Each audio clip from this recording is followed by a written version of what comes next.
بسم الله الرحمن الرحيم. والطور وكتاب مسطور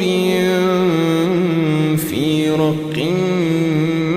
منشور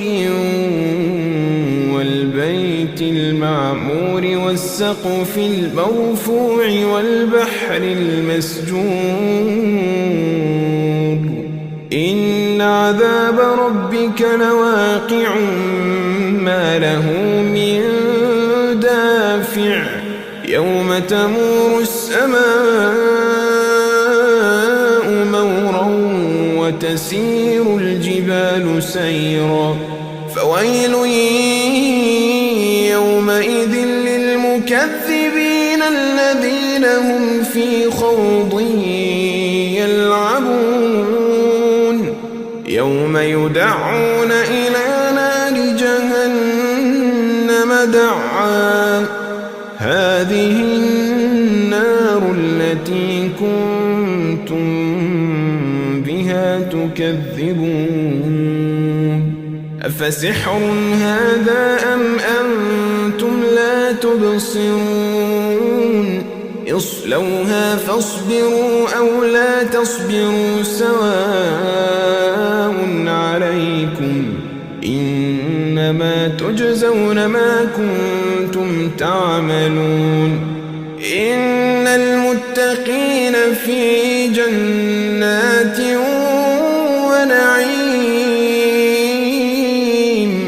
فاكهين بما آتاهم ربهم ووقاهم ربهم عذاب الجحيم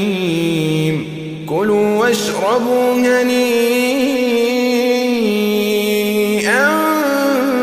بما كنتم تعملون متكئين على سرر مصفوفة وزوجناهم بحور عين والذين آمنوا واتبعتهم ذريتهم بإيمان ألحقنا بهم ذريتهم وما ألتناهم من عملهم من شيء كل امرئ بما كسب رهين وأمددناهم بفاكهة ولحم مما يشتهون يتنازعون فيها كأسا لا لغو فيها ولا تأثيم ويطوف عليهم غلمان لهم كأنهم لؤلؤ مكنون وأقبل بعضهم على بعض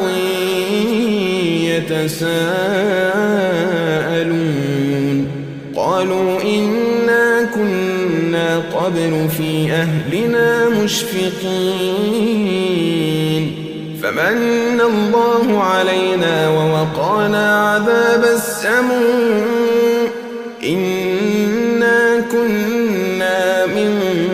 قبل ندعوه إنه هو البر الرحيم فذكر فما أنت بنعمة ربك بكاهن ولا مجنون أم يقولون شاعر نتربص به ريب المنون قل تربصوا فإني معكم من المتربصين أم تأمرهم أحلامهم بهذا أم هم قوم طاغون أم يقولون تقوله بل لا يؤمنون فليأتوا بحديث مثله إن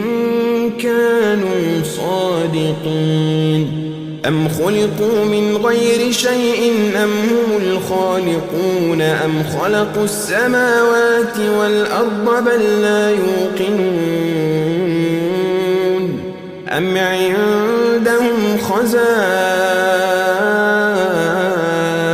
ربك أم هم المسيطرون أم لهم سلم يستمعون فيه أم لهم سلم يستمعون فيه فليأت مستمعهم بسلطان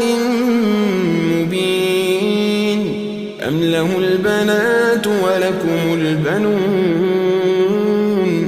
أم تسألهم أجرا فهم من مغرم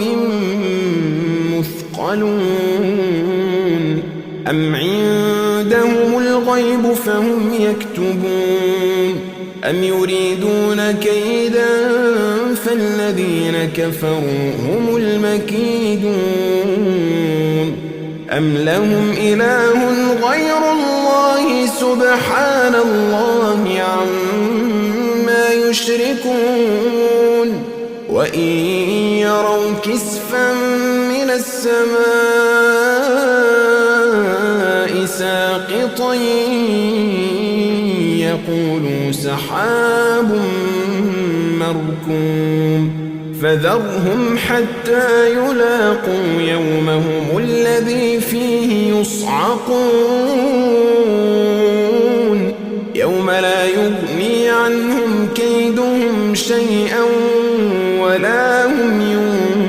ينصرون وإن للذين ظلموا عذابا دون ذلك ولكن أكثرهم لا يعلمون واصبر لحكم ربك فإنك بأعيننا